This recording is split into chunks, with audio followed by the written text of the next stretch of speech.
you know, when we talk about sole proprietorships, we talk about LLCs, LLPs, and then we move on to S corporations and C corporations. And, you know, we're talking about taxes that directly affect you versus pass through and having that corporate veil of protection. Because you just give someone who, you know, they may see Microsoft or Pepsi or IBM and say, oh, you know, I want to do that. Right?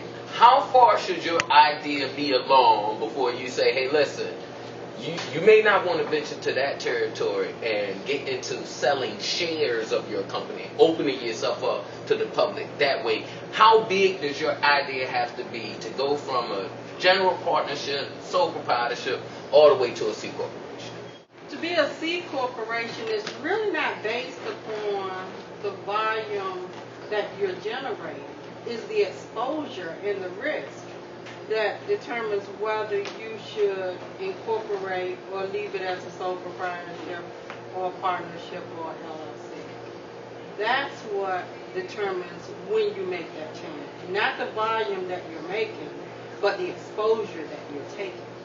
Which one makes the most money? All of them can make the same money. You can make just as much money as a sole proprietor as you could with a corporation. Does it matter what state you're incorporated? There was once a time that Delaware was very popular, but now it's gotten so that, hey, Virginia is Virginia is Virginia, because even if you're a Delaware corporation and you're operating in the state of Virginia, you're still going to have to pay some tax. Let's talk about tax havens very quickly. Okay. All right, you brought up taxes.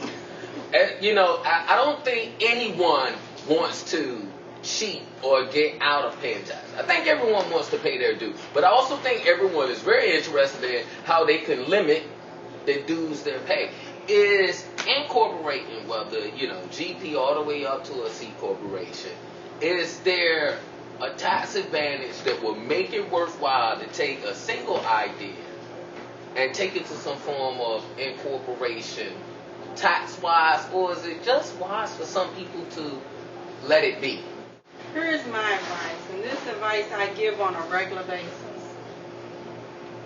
As a sole proprietor, if you make a $5,000 profit that's sitting in the bank at the end of the year, you're going to pay an extra 15.3% self-employment tax, even though you didn't spend it.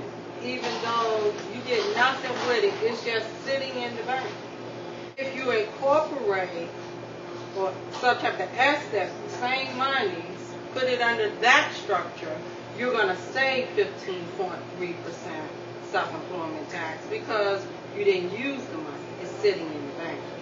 Would you recommend to the average person who's working, no matter what they do, no matter what their job title, no matter what their income, find a way to develop a business structure?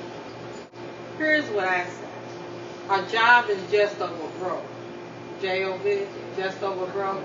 Because in a job, you're told how much you're worth. You're told that you're worth $7.25 an hour, $10 an hour, $25 an hour. But if you're making your employer $25 an hour, then you can rest assured he's making $125 an hour. So if you can do that task for him, and you're disciplined enough to manage yourself, why wouldn't you do it for you? Now, they say the difference between the job and the business is, in a job you work, you get taxed, and you spend what's left over. If you own a business properly structured, then you work, you spend everything in the name of business purposes, and then you're taxed on what's left over. How true would you find that statement to be? That statement is very true. It's the one way that you get to say to Uncle Sam, here is what I made. Otherwise, your employer tells Uncle Sam, this is what he made, go get your taxes. In fact, I'm going to take the taxes out for you, and so to ensure that you get yours off the top. So literally, if I was going to travel down to see my family in Florida, and I live in Virginia, if I had a job, I would spend what's left over, I'd tax on my paycheck to buy the airline tickets to go to see my family. Or if I owned a business, I could go down to Florida in the name of business purpose, visit my family, claim certain business deductions, and only get taxed on what's left over after that. That's exactly right. Depending upon the business, if you can establish the business purpose before you make the trip, then you can write that trip off on the taxes as a business expense.